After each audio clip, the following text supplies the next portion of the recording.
Greetings, ghosts and ghouls, and welcome to another Lights Out story time with the Houston Public Library.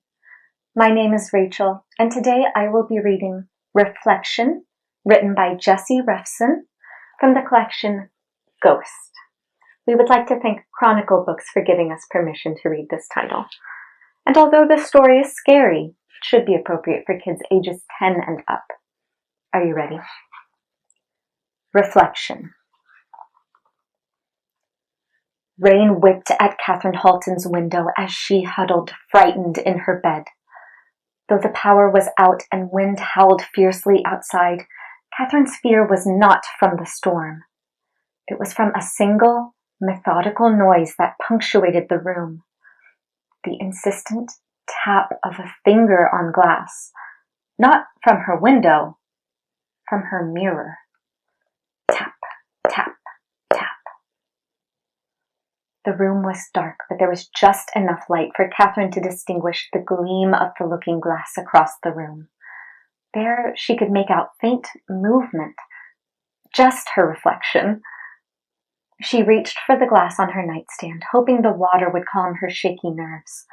But at that same instant, a crack of lightning filled the sky.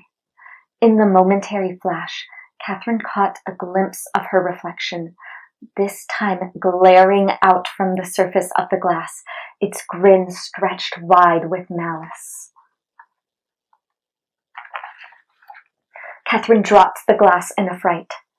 It shattered against the room's aged oak floorboards, and water cut a jagged puddle across the floor, dark as blood in the dim room. Catherine silently cursed as she ran to her bathroom for a towel. She was careful to avoid the bathroom mirror, but she couldn't help catching the erratic movements of her reflection in the corner of her eye, beckoning her to look back.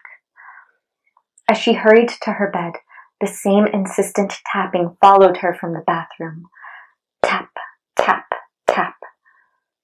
Catherine moved quickly to sop up the spill, but even here she found her reflection staring back menacingly from the dark pool of water. Catherine tossed the towel down to cover it. She'd never realized how unavoidable her own reflection was. Mirrors, glass, water, there was no escape from the dark double, wordlessly stalking her while the storm raged outside. What did it want? Tap, tap, tap. The noise floated to Catherine across the deep shadows of the room in response. There was no way around it. She took a deep breath and looked up at the full-length mirror opposite her bed. Her reflection loomed in the glass, almost ghostly pale in the dim moonlight. It crooked a finger at her, motioning her over. It dawned on Catherine that the only peace she'd find that night would be in doing as it wanted. She walked slowly across the room. The floorboards creaked under her weight. The storm pelted the window in a torrent of rain. Up close, Catherine's reflection was identical to her, except for the sinister look on its face. It was deeply unnerving. Catherine thought of all the times she'd examined her reflection, unaware that it might be staring back at her. The reflection brought her back from the unsettling train of thought as it pantomimed touching its finger to the glass. It wanted her to tap the mirror.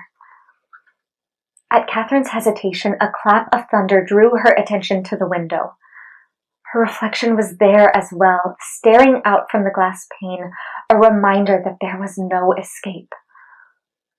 Catherine made up her mind and slowly raised her trembling hand. The reflection nodded approvingly as Catherine's fingers struck the cold mirror. Tap. Wind pounded insistently against the side of the old house, as if trying to draw Catherine's attention too. The reflection stared. Catherine brought her finger down again. Tap. The storm outside intensified, the sky splitting wide to bleed its contents down against Catherine's window. Perhaps it was her imagination, but it seemed her reflection licked its lips in anticipation of her finger contacting the glass one last time. Catherine brought her finger down. Tap. Lightning cracked, giving Catherine one last look at the deep hunger stretched across her reflection's face. Then, as quickly as it had come, the light vanished. The next morning, rain had given way to sunlight, now filtering warmly into the room. A slender, brown-haired girl slept peacefully in the bed. But Catherine, hoarse from screaming through the long, dark night, was not at rest. Though her fists were bruised and bloodied, she pounded hopelessly on the thick surface of the mirror. No matter how she tried, she could produce only the slightest noise in the world beyond the glass. Tap, tap, tap. That is all for today. Thank you for tuning in to another Lights Out story time with the Houston Public Library. You can follow us on social media to get more spooky stories delivered from our library straight to your screen. Thanks again, and we'll see you next time. Bye!